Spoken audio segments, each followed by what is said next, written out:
मैं जो कहानी आपको यहाँ पर सुनाने जा रहा हूँ वो एक हॉरर कहानी होने वाली है। रात का समय था, आसमान में काली घटाएं छाई हुई थी।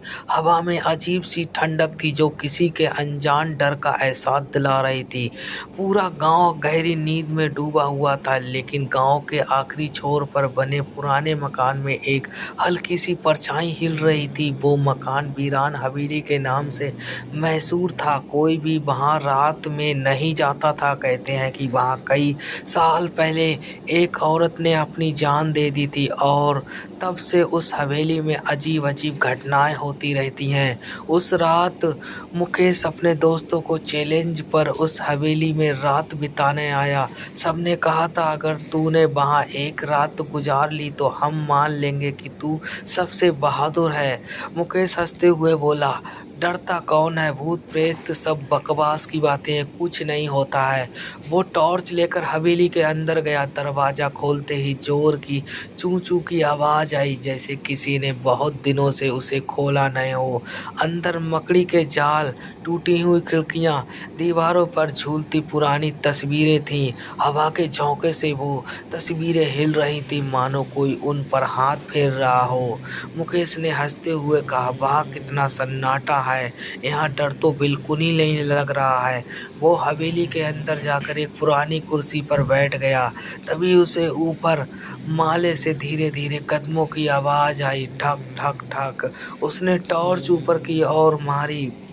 कुछ नहीं था, लेकिन आवाज़ अब और पास आने लगी थी। मुकेश ने जोर से कहा, कौन है वहाँ, सामने आओ। कोई जवाब नहीं आया और आवाज़ अब उसके ठीक पीछे रुक गई। वो मुड़ा, वहाँ कोई नहीं था। अचानक टॉर्च अपने आप बंद हो गई। अब वो अकेला अंधेरा था, गहरा और डरावना अंधेरा। हवा और ठंडी हो गई थी। उसे लगा जैसे कोई उसके को कान के पास फुसफुसाया, क्यों आया हो यहाँ, कौन हो। मुकेश का दिल तेजी से धड़कने लगा। वो बोला, मैं यहाँ पर आया हूँ घूमने के लिए। धीरे धीरे सामने दीवार पर एक परछाई बनने लगी, पहले धुंधली फिर साफ। एक औरत सफ़ेद साड़ी में खड़ी थी, बाल बिखरे हुए, चेहरा आधा जला चुका था।